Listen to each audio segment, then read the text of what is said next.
It's showtime, folks. Enjoy the show.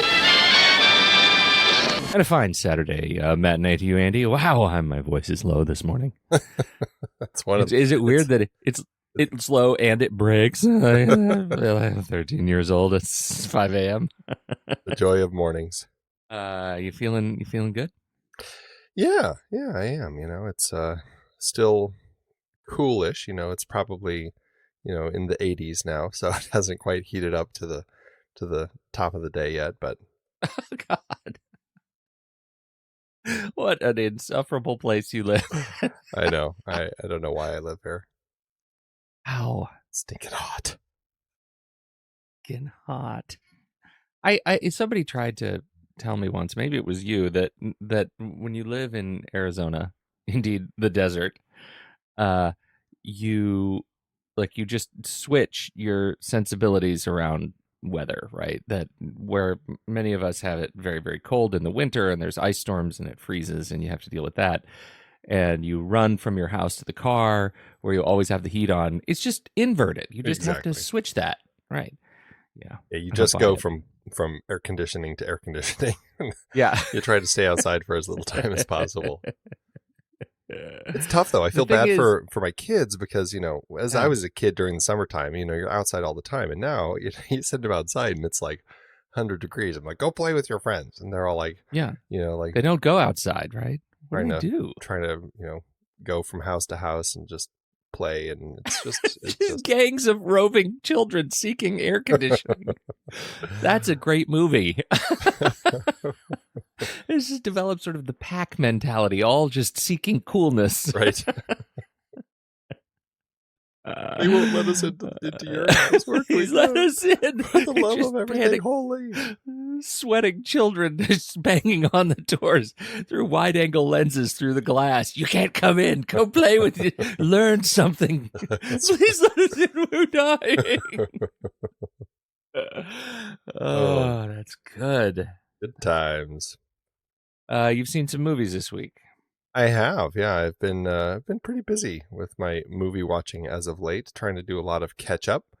And so, it's been a wide variety of stuff from my watch list. Finally trying to catch up with some of the Oscar nominees. Like finally watched Darkest Hour. Finally watched Mother, which was a really interesting experience. And you had a good time with that. It was a really interesting movie, and it's one of those movies. A number of filmmakers, they try to tell these stories that are kind of these larger metaphors for other things. And I've seen a number of them recently, like The Ornithologist and The Fits. And I just couldn't get into those ones at all.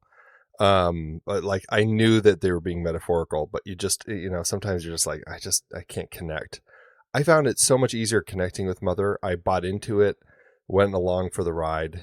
And I had no issues with it. I ended up finding it to be a really exciting and interesting film.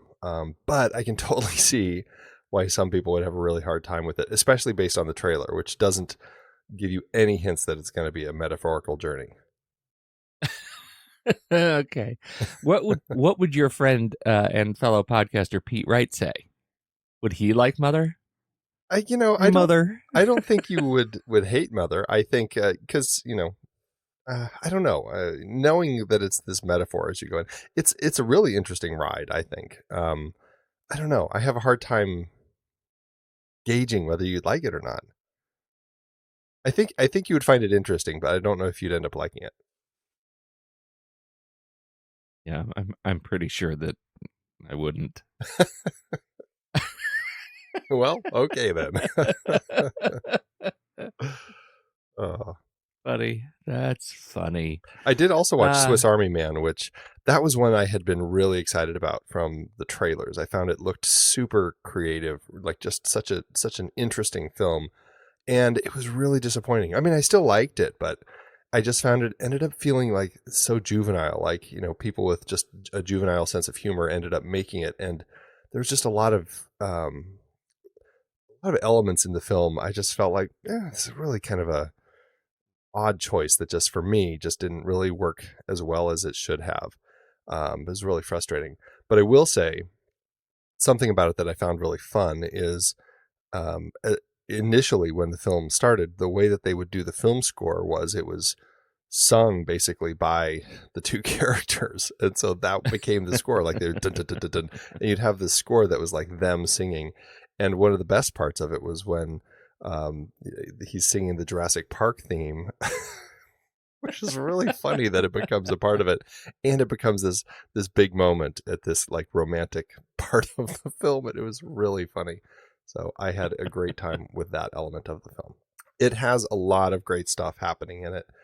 And something interesting I learned is that Dolby, I guess it's the Dolby Institute, they do like it's almost like a couple times a year, it sounds like they offer a I don't know what to call it. It's like a scholarship sort of thing, but it's for a filmmaker, where they get, if you can submit your film to them or the concept, and if they think that it's something that could benefit from a really quality Dolby mix, then they will pick you. And so I guess the year this came out, they picked Swiss Army Man and Hunt for the Wilder People as their two films that they did full mixes on. And this one they did in Atmos.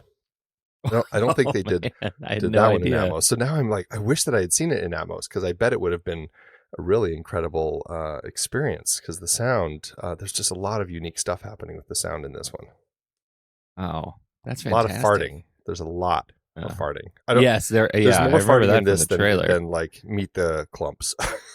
We have plenty of farting. That's awesome. If you're into farting. If you're into farting. Yeah. Again, juvenile humor.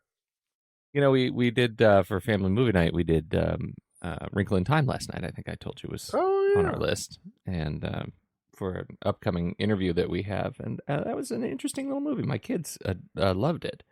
Well, and I think that's what the impression I get from it is, that they really wanted to make that film for kids, because I mean, based on the kids' novel and everything. And I know a lot of adults have issues with the way the film is and everything, but I enjoyed it and my kids loved it. And so I think that speaks to the way that they put the film together.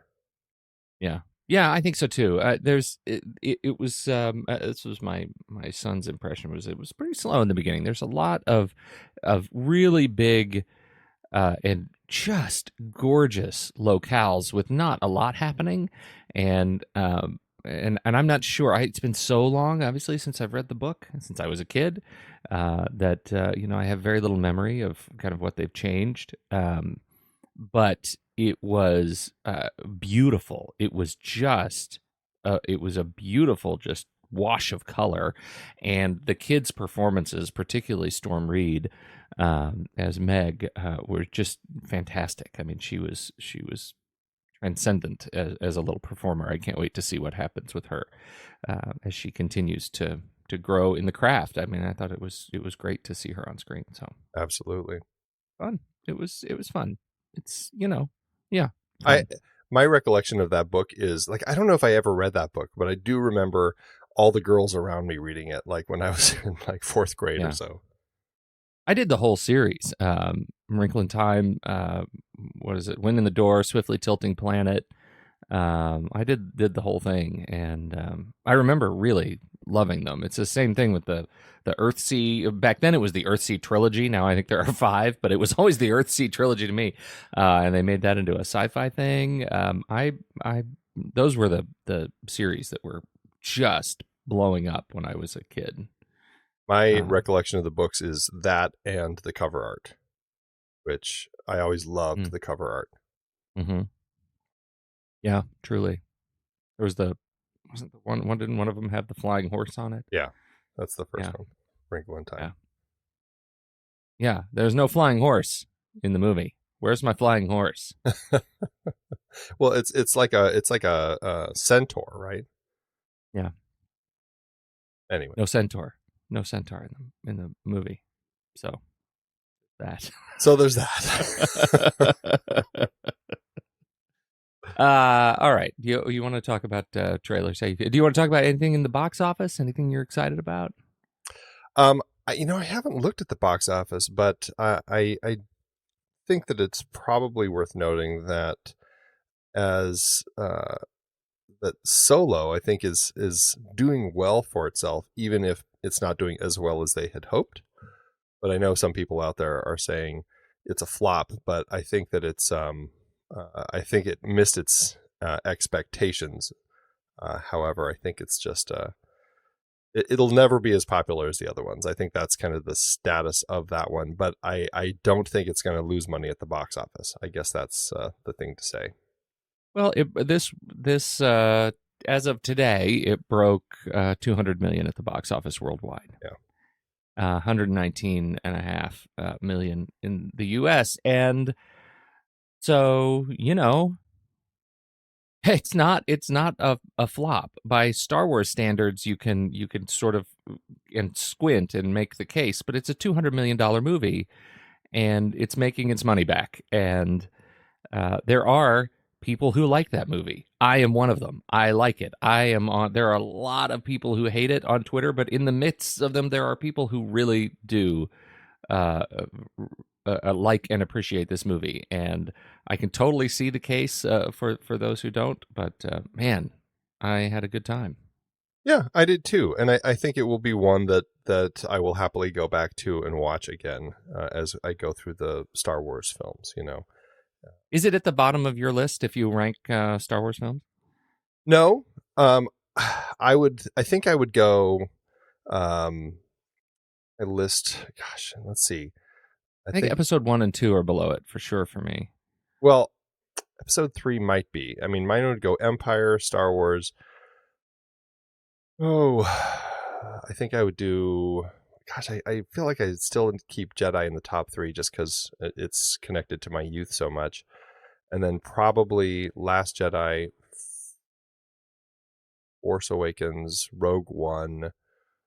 And then Solo might be right there before I hit the 3, 2, 1 would be 3, 2, 1. And then if you include the Clone Wars, I'd put that at the very bottom because it's terrible.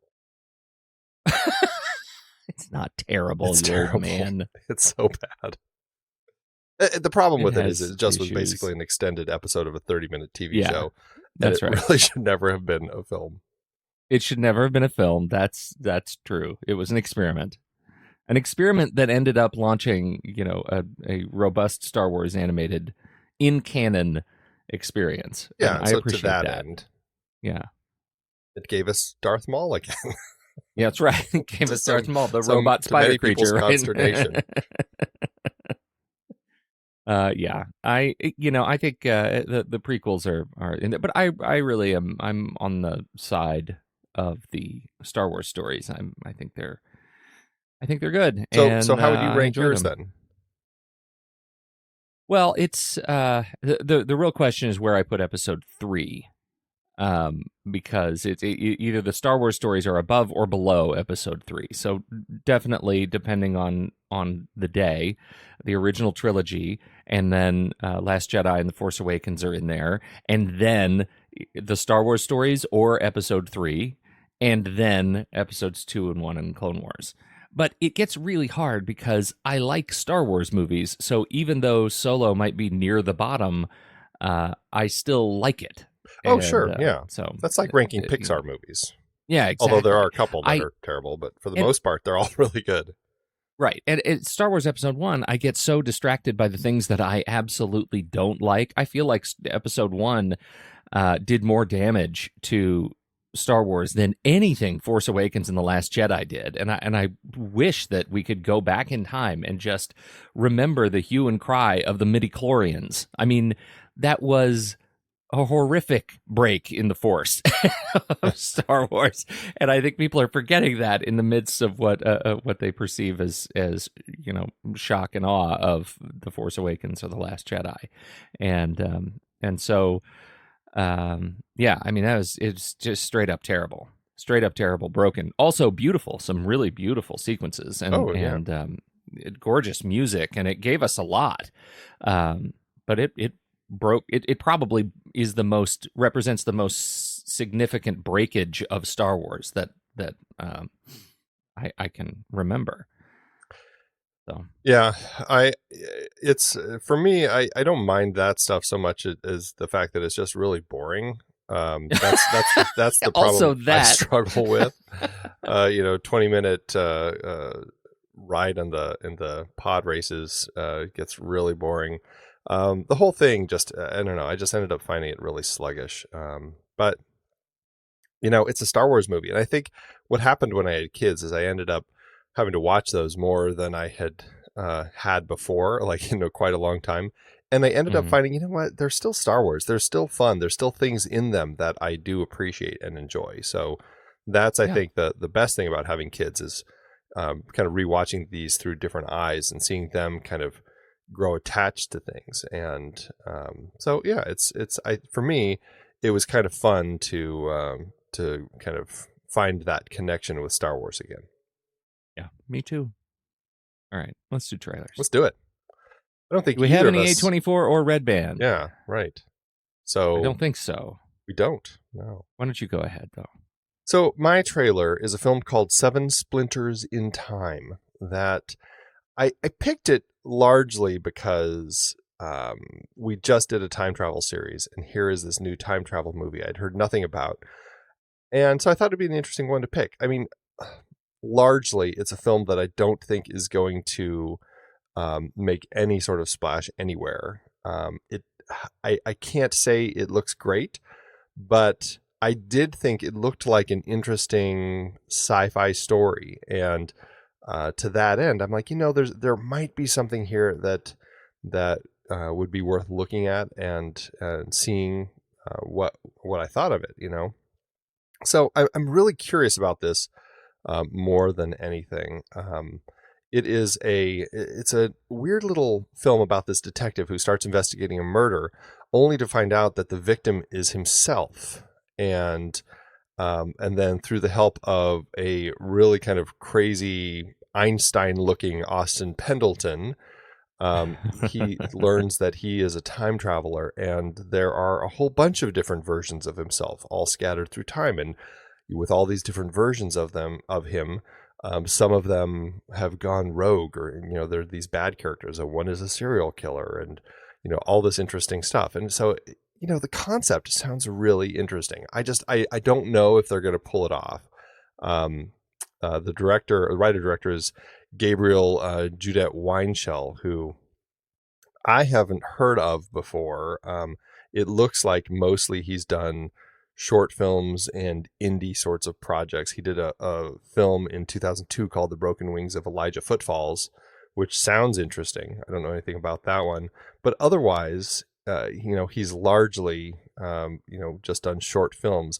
But he's one of these people that if you look at his resume, he's got cinematographer credits, he's got editor credits, he's got writer credits, he's got composer credits, actor credits, producer credits, and then director credits. So I find it really interesting. It seems like this is one of those young filmmakers who's kind of doing everything, very much the whole journeyman type of filmmaker who's just going to do it all.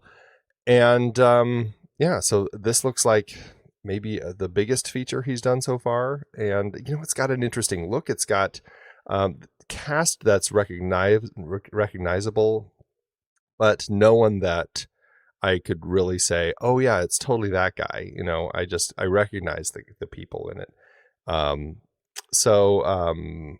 It looked interesting. I'm curious to see, if it's any good or not. I don't know. What'd you think of this one? The trailer, I love the story. I mean, it has that sort of predestination vibe to it, but the trailer was kind of all over the place. I'm not convinced it was. I'm not swayed by the presentation of the story from the trailer. Right. It was pretty rough. I'm interested in it. I'm interested in what they're doing. With time.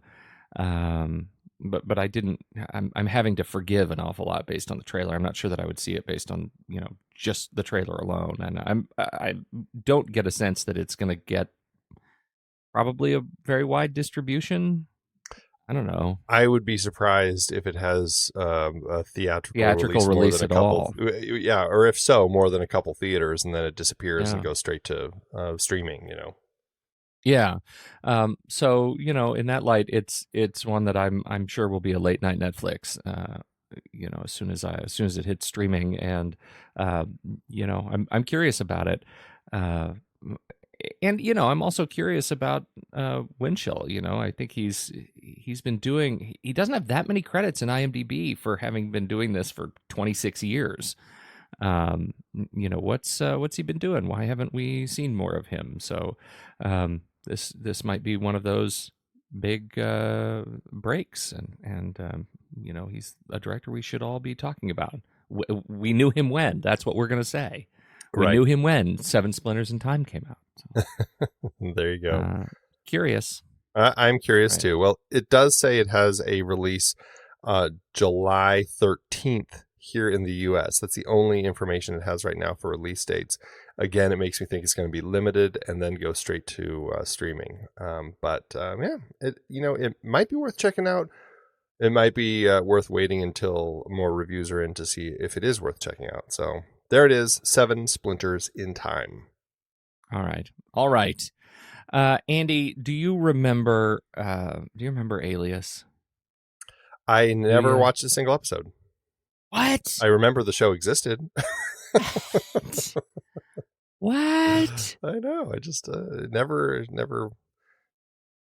something I wanted to jump into, I guess. Well, Did I just break you?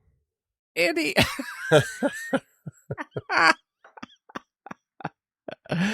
Okay, so Jennifer Garner was she was in this film Alias, or in this show Alias, for 5 years. In the early 2000s, she played Sydney Bristow, and it was her kicking butt in a spy. She's a spy, a college student spy. She had to balance her workaday life, going to college and going to class, and then occasionally she would have to go be a spy. And she just sort of owned that in the early 2000s, like that sort of butt-kicking young woman. And my wife and I watched every single episode. It was that show that we just loved. And after that, she did a couple of little butt-kicking things, but mostly she transitioned into more sort of stable dramatic or family parts. And, she's I just feel like she kind of disappeared a little bit. And so I am excited to bring the trailer for Peppermint to your attention. She plays a butt-kicking mom now, and this time she's doing it in the spirit of, Atomic Blonde, maybe, kind of violence. Her family is assassinated by gangs, and she takes 5 years to train, and on the anniversary of their death, their 5-year anniversary of their death, she goes to town and kills the corrupt cops and the judges and the gangsters, and she just leaves a trail of blood and spit behind her. And, sometimes you just need these kind of revenge stories. Sometimes you need the stories where mom hangs the bad guys from the Ferris wheel by their toes. You just need to see these kinds of stories. And so I'm kind of excited about it. It is, of course, from Pierre Morel, the director of Taken, so it has that vibe to it for sure. From Paris with Love was not that great. The Gunman, Sean Penn, he also directed that one. District B13. He's directed a lot of movies with this same sort of vibe to them. Also, Clan of the Cave Bear. So I don't know what you're going to do with that. The trailer, I'm going to be honest with you. The trailer doesn't look great. The trailer looks like we've not seen this movie, but we've seen this movie. And I deeply hope that they're able to do something more than leverage Jennifer Garner's name and sense memory for those of us who were big fans of this show, Alias, and actually do something clever with it. What do you think? Yeah, that's where I am with it. The trailer really made this feel tired. And that was the struggle I had, because I'm like, it should be, it should be fun and it should feel like Atomic Blonde, but it felt very flat and rehashed. And that was really the struggle that I had the whole time I was watching this. Otherwise, it seemed like something that that I would potentially enjoy. And so, I don't know. I again, not being a fan of A-list, I don't have that sense memory like you do. So I don't know. I don't think this is something I'd watch. It would be kind of like my film where, if this was late night Netflix and it was in there, I might put it on just to check it out. And those late night movies, often you stick through the end just because, you kind of get sucked into it because it is what it is. Yeah. But I don't know. The trailer didn't do it justice, I guess. And so maybe it's not going to be that great of a film. I can only hope that it's better than the trailer made it look. Yeah. I'm right there with you. It starts rolling out September 6th in the Netherlands, September 7th in the U.S. It looks like, maybe it'll get a little theatrical release because of the name recognition of both Garner and the kind of action pedigree of Pierre Morel. But I'm not sure I'm going to be there to see it right. that day.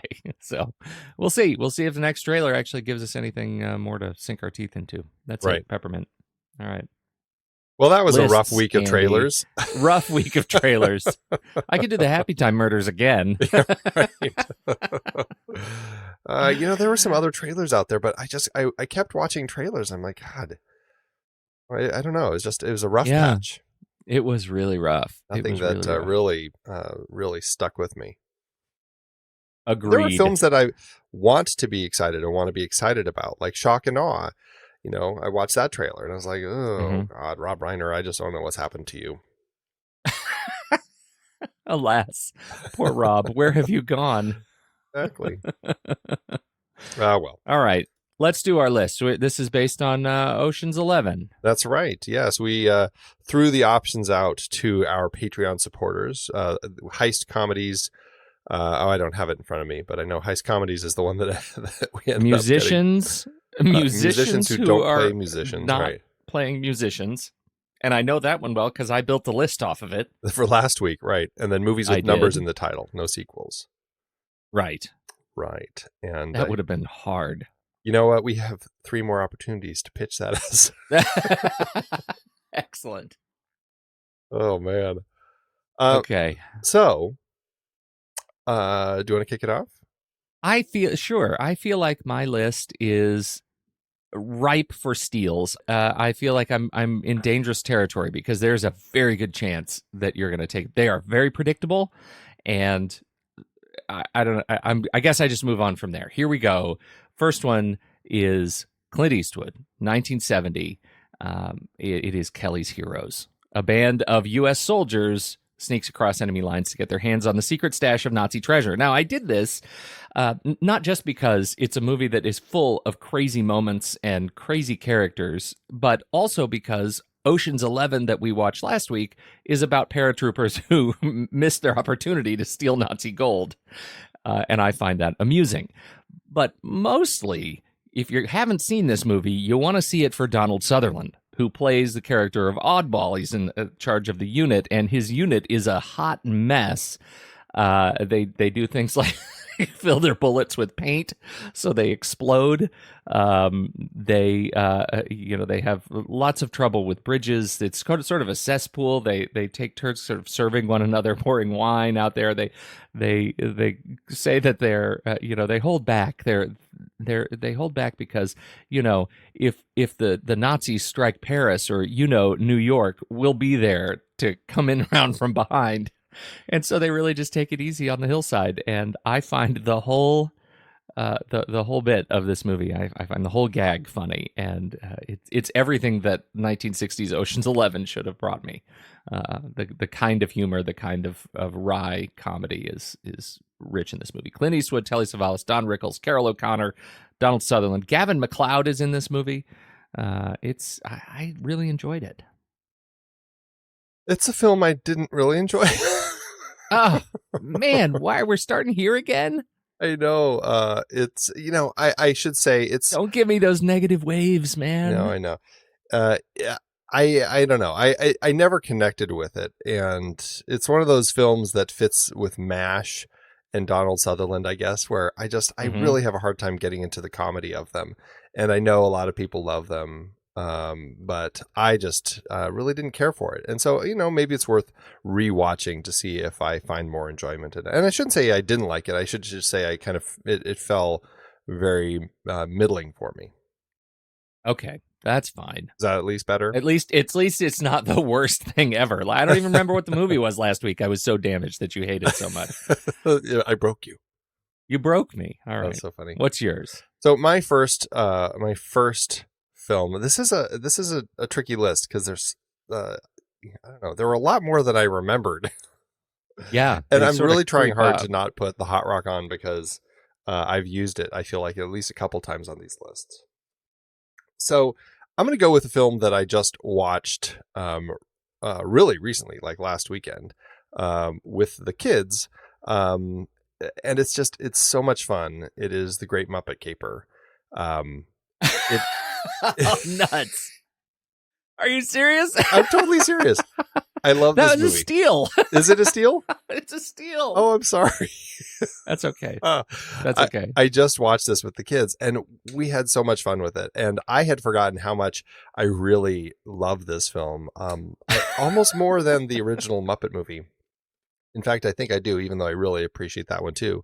I just love the meta nature that Jim Henson really injected this with. It's just, there's so much stuff going on here that made it hilarious. And having Charles Grodin and his model sidekicks, working hard to steal these jewels from his sister, it just made for a really fun movie. And I think the Muppets do it really well and do it right. And I have an absolute blast watching this. And I just love things like the little cameos that he throws in, like Oscar the Grouch pops up in there with Peter Ustinov, who's playing a garbage collector, and Miss Piggy throws him out of she steals his truck and throws him into this pile of garbage, and Oscar the Grouch pops up, and Peter Ustinov looks at him. He's like, "What are you doing here?" And Oscar is like, "Oh, just a small cameo." And Peter looks at the camera and goes, "Me too."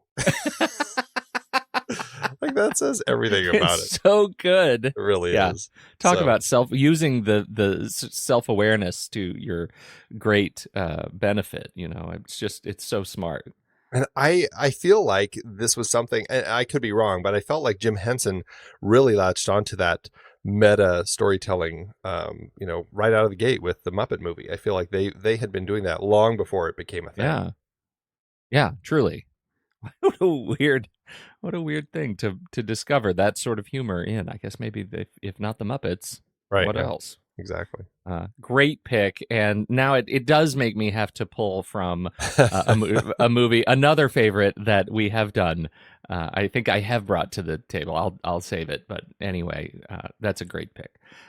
My second pick is we've talked about talking about this movie. I think I don't think we've ever done it. It is a security pro finds his past coming back to haunt him when he and his unique team are tasked with retrieving a particularly important item.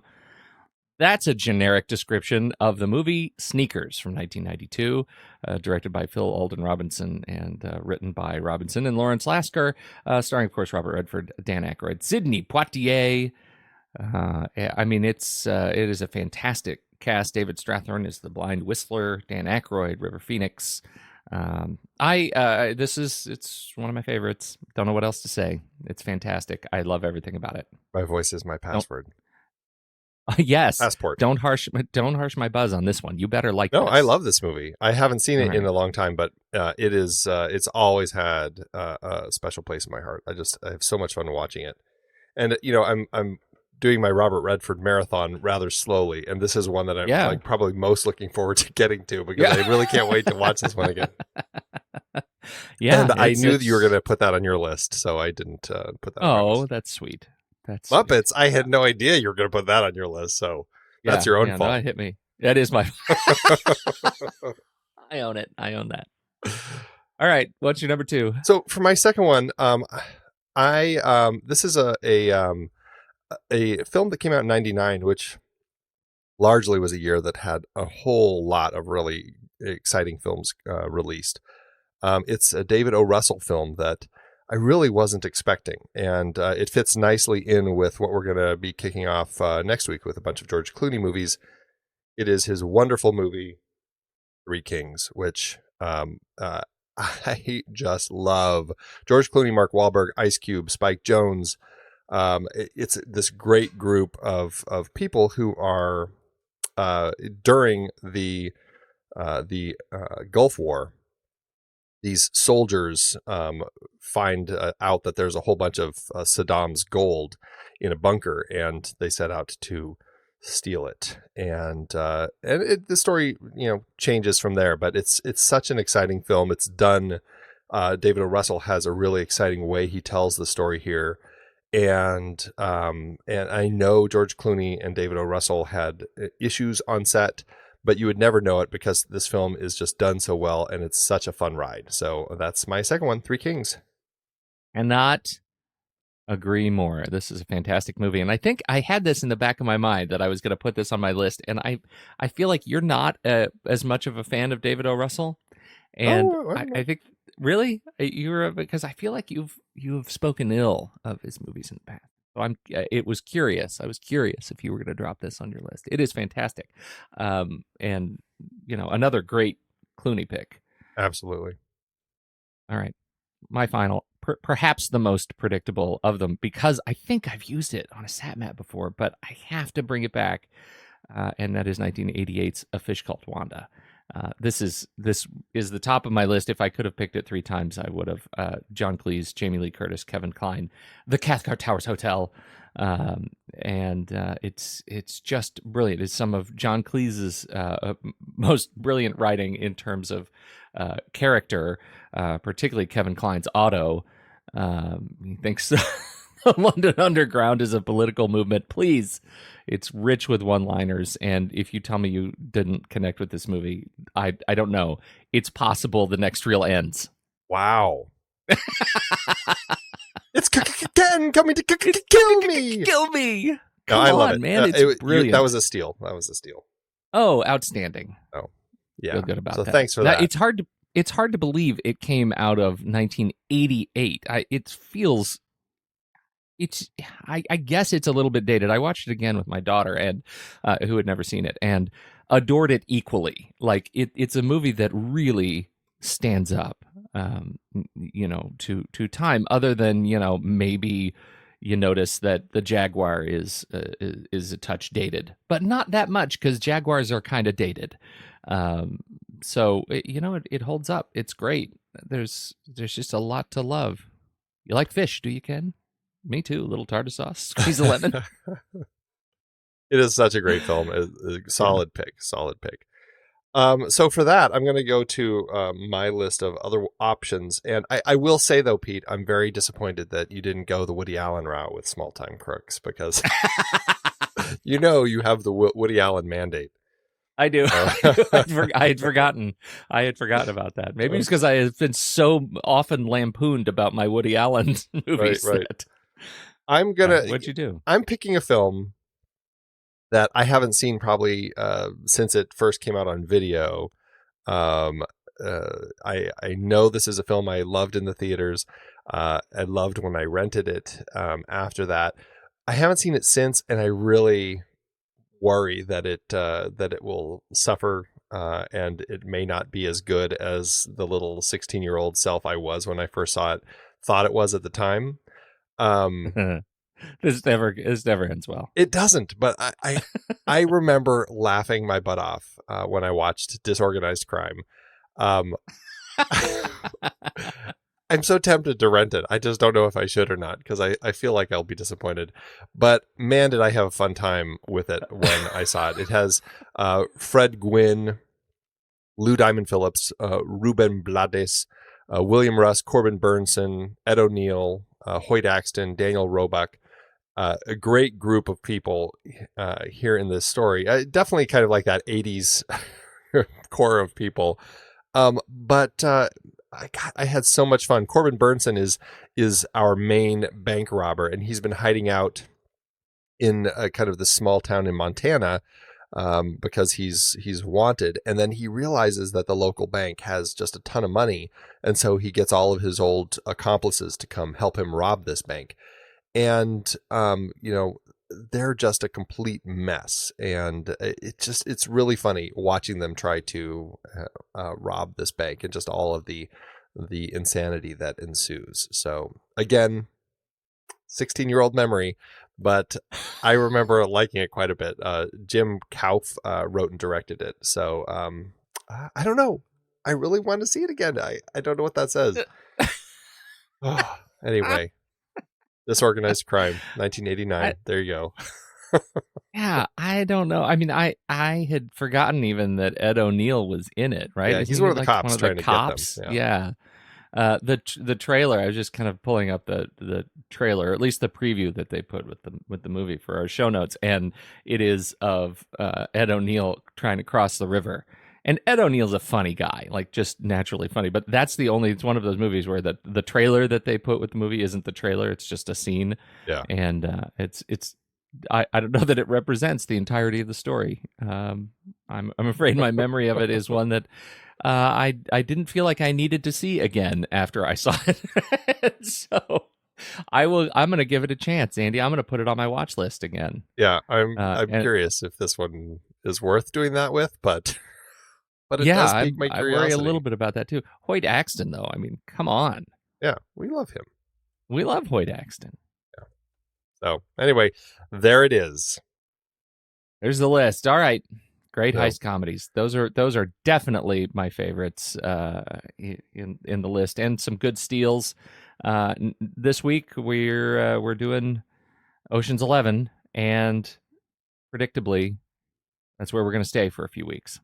Yes. It's going to make it tricky for these lists because it's essentially, heist comedies for 4 weeks. So we'll have to come up with some good options, and we'll post it. We'll have the list for next week's options posted on Discord sometime shortly. So everybody get your votes in as to what we're going to do for our lists next week.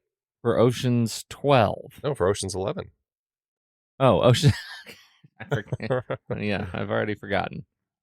Yeah, that happens twice. Okay. Ocean's 11. Excellent. Yes. I can't wait. Well, thanks everybody for hanging with us, for listening on this fine Saturday, and go see some movies. Check in with us next week. Thank you, Patreon supporters, for helping us do this show and keep it alive. And good talking to you, Andy. Likewise, buddy. Thanks, everybody. Bye-bye.